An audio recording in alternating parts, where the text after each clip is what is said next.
Bismillahirrahmanirrahim. Assalamualaikum warahmatullahi wabarakatuh. Waalaikumsalam warahmatullahi wabarakatuh. Bagaimana kabar Pak Ustadz? Sehat? Alhamdulillah. Ya, saya kebetulan dari perwakilan Masjid Astra, Jamaah Masjid Astra. Saya ingin bertanya, selama ini adab-adab dalam berbuka puasa itu sebenarnya doa yang sunnah itu seperti apa Pak Ustadz? Alhamdulillah, salatu wassalamu ala rasulillah. Sebenarnya yang penting kita berdoa menjelang berbuka. Ya, seorang yang berpuasa dianjurkan banyak berdoa. Karena ketika dia berpuasa, doanya mudah dikabulkan. Terutama lagi tatkala menjelang berbuka. Ya. Karena Nabi SAW mengatakan, Inna li sa'im da'watan la turat ya, hina yuftir. Ya, sungguhnya orang yang sedang berpuasa doanya tidak tertolak tatkala dia berbuka. Dan Syekh Muhammad bin Shalih Al-Utsaimin rahimahullah taala mengatakan doa tersebut menjelang berbuka. Kenapa menjelang berbuka? Karena ketika dia menjelang berbuka dia masih dalam kondisi berpuasa. Ya. Adapun kalau sudah berbuka dia sudah selesai berpuasa. Ini sedang dalam kondisi berpuasa. Kemudian yang kedua, disitulah puncak-puncaknya dia lagi dalam kondisi haus, dalam kondisi lapar. Dan kita tahu di antara sebab dikabulkannya doa itu tatkala dalam kondisi susah. Ya. Maka tatkala itu disunahkan bagi kita untuk berdoa kepada Allah Subhanahu Wa Taala. Ini yang jarang dilakukan oleh ikhwan-ikhwan terkadang ya. Datang dalam riwayat ya, bagaimana Abdullah bin Amr bin As kalau dia hendak berbuka dia panggil istrinya, dia panggil anaknya, kemudian dia berdoa.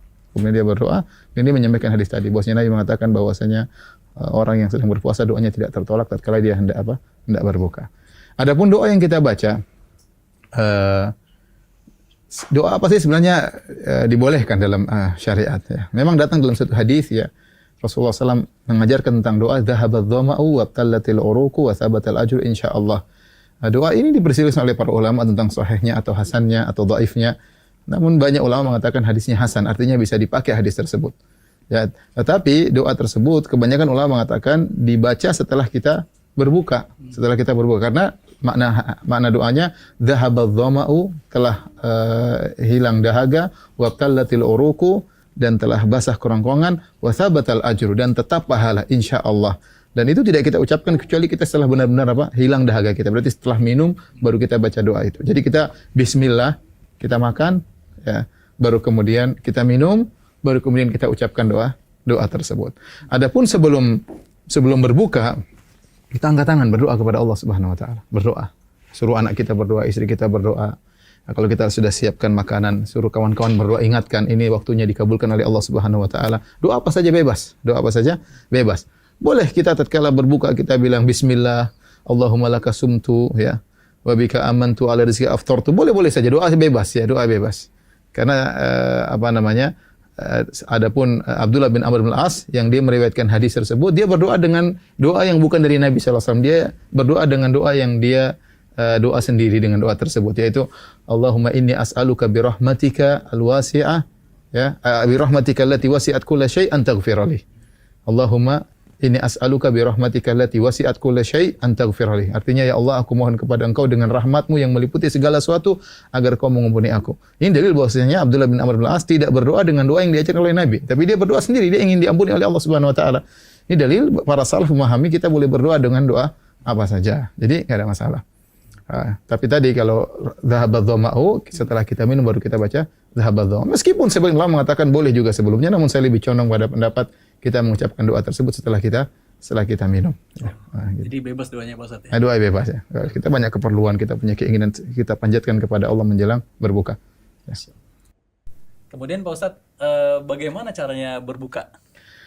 Nabi SAW berbuka sebelum sholat dan beliau berbuka dengan rotobat. Rotob ini seperti ini, rotobat ya, ini yang seperti buah-buahan masih segar ya.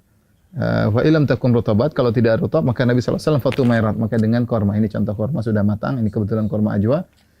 Fa ilam takun tumairat, kalau tidak ada korma maka hasawat min ma, maka Rasulullah SAW minum beberapa teguk air. Itu sunnahnya Nabi SAW berbuka. Kemudian kalau untuk kormanya Pak Ustadz, itu ada nggak bilangan khusus jumlahnya kita harus makan berapa? Nggak ada sih, yang penting jangan satu box. Gitu ya, emang sebagian orang memahami bahwasanya kalau kita makan korma ganjil ya. Sebenarnya datang Nabi SAW makan korma dengan bilangan ganjil tatkala mau sholat Idul Fitri. Rasulullah SAW sengaja makan korma dengan bilangan ganjil. Adapun selain itu tidak ada dalil. Rasulullah SAW kalau kebetulan makan korma lagi di rumah atau lagi makan di mana, makan dengan ganjil termasuk buka puasa. Rasulullah SAW juga tidak diriwayatkan beliau menyengaja untuk makan korma dengan dengan ganjil, atau makan tahu isi dengan ganjil, atau makan yang lain dengan ganjil. Jadi kita bebas aja makan kurma secukupnya, rutab ya.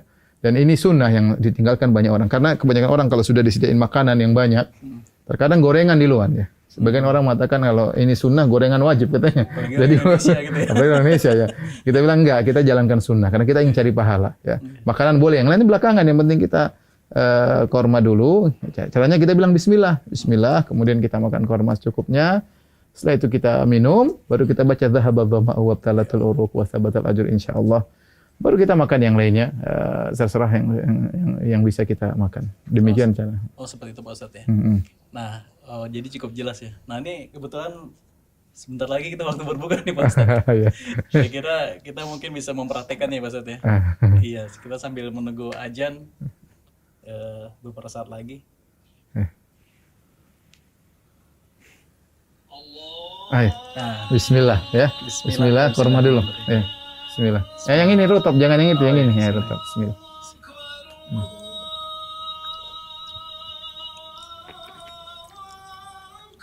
Jangan lupa ketika azan dikumandangkan, kalau kita dengar azannya langsung bukan dari rekaman radio, kita sambil menjawab.